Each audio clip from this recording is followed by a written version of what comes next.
गं गणपते नमः। आप सभी का आपके अपने चैनल पर बहुत बहुत स्वागत है। आज इस वीडियो में हम आंवल्या राजा की कथा सुनेंगे। एक राजा था, उसका प्रण था, वह रोज 1.25 मन आंवले का दान करके ही खाना खाता था। इससे उसका नाम आंवल्या राजा पड़ गया। एक दिन उसके बेटे बहू ने सोचा कि राजा इतने सारे आंवले रोजाना दान करते हैं, इस प्रकार तो एक दिन सारा खजाना ही खाली हो जाएगा। इसीलिए बेटे ने राजा से कहा कि उसे इस तरह दान करना बंद कर देना चाहिए। बेटे की बात सुनकर राजा को बहुत दुख हुआ और राजा रानी महल छोड़कर बियाबान जंगल में जाकर बैठ गए। राजा रानी आंवला दान नहीं कर पाए और प्रण के कारण कुछ खाया नहीं। जब भूखे प्यासे 7 दिन हो गए, तब भगवान ने सोचा कि यदि मैंने इनका प्रण नहीं रखा और इनका सत नहीं रखा तो विश्वास चला जाएगा।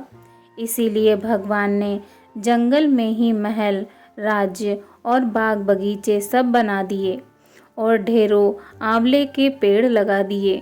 सुबह राजा रानी उठे तो देखा कि जंगल में उनके राज्य से भी 2 गुना राज्य बसा हुआ है। राजा रानी से कहने लगे, रानी देख कहते हैं, सत मत छोड़े सूरमा सत छोड़िया पत जाए। सत की छोड़ी लक्ष्मी फेर मिलेगी आए। आओ नहा धोकर आंवले दान करें और भोजन करें। राजा रानी ने आंवले का दान करके खाना खाया और खुशी खुशी जंगल में रहने लगे। उधर आंवला देवता का अपमान करने व माता पिता से बुरा व्यवहार करने के कारण बहू बेटे के बुरे दिन आ गए। राज्य दुश्मनों ने छीन लिया, दाने दाने को मोहताज हो गए और काम ढूंढते हुए अपने पिताजी के राज्य में आ पहुँचे। उनके हालात इतने खराब थे कि पिता ने उन्हें बिना पहचाने हुए काम पर रख लिया। बेटे बहू सोच भी नहीं सकते कि उनके माता पिता इतने बड़े राज्य के मालिक भी हो सकते हैं, सो उन्होंने भी अपने माता पिता को नहीं पहचाना। एक दिन बहू ने सास के बाल गूंथते समय उनकी पीठ पर मस्सा देखा। उसे यह सोचकर रोना आने लगा कि ऐसा मस्सा मेरी सास के भी था। हमने ये सोचकर उन्हें आंवला दान करने से रोका था कि हमारा धन नष्ट हो जाएगा। आज वे लोग न जाने कहाँ होंगे। यह सोचकर बहू को रोना आने लगा और आंसू टपक टपक कर सास की पीठ पर गिरने लगे। रानी ने तुरंत पलट कर देखा और पूछा कि तू क्यों रो रही है। उसने बताया कि आपकी पीठ जैसा मस्सा मेरी सास की पीठ पर भी था। हमने उन्हें आंवले दान करने से मना कर दिया था, इसीलिए वे घर छोड़कर कहीं चले गए। तब रानी ने उन्हें पहचान लिया, सारा हाल पूछा और अपना हाल बताया। अपने बेटे बहू को समझाया कि दान करने से धन कम नहीं होता बल्कि बढ़ता है।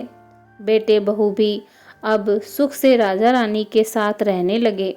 हे भगवान, जैसा राजा रानी का सत रखा वैसा सबका सत रखना। कहते सुनते सारे परिवार को सुखी रखना।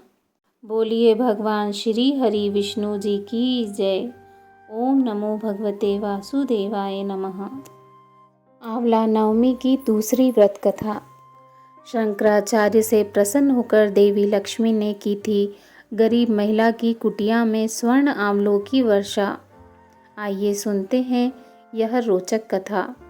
एक कथा के अनुसार एक बार जगत गुरु आदि शंकराचार्य भिक्षा मांगने एक कुटिया के सामने रुके। वहाँ एक बूढ़ी औरत रहती थी जो अत्यंत गरीबी और दयनीय स्थिति में थी।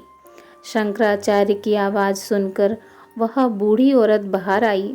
उसके हाथ में एक सूखा आंवला था। वह बोली, महात्मन, मेरे पास इस सूखे आंवले के सिवाय कुछ नहीं है जो आपको भिक्षा में दे सकूं। शंकराचार्य को उसकी स्थिति पर दया आ गई और उन्होंने उसी समय उसकी मदद करने का प्रण लिया। तभी उन्होंने अपनी आंखें बंद की और मंत्र रूपी 22 श्लोक बोले। ये 22 श्लोक कनकधारा स्तोत्र के श्लोक थे।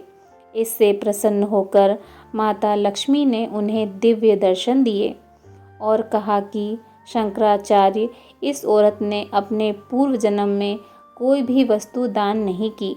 यह अत्यंत कंजूस थी और कभी मजबूरीवश कभी किसी को कुछ देना ही पड़ जाए तो यह बुरे मन से दान करती थी।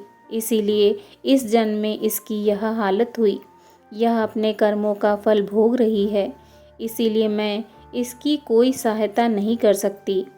शंकराचार्य ने देवी लक्ष्मी की बात सुनकर कहा, हे माता महालक्ष्मी, इसने पूर्व जन्म में अवश्य दान धर्म नहीं किया है, लेकिन इस जन्म में इसने पूर्ण श्रद्धा से मुझे यह सूखा आंवला भेंट किया है।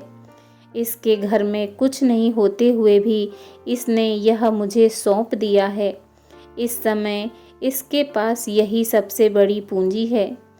क्या इतना भेंट करना पर्याप्त नहीं है?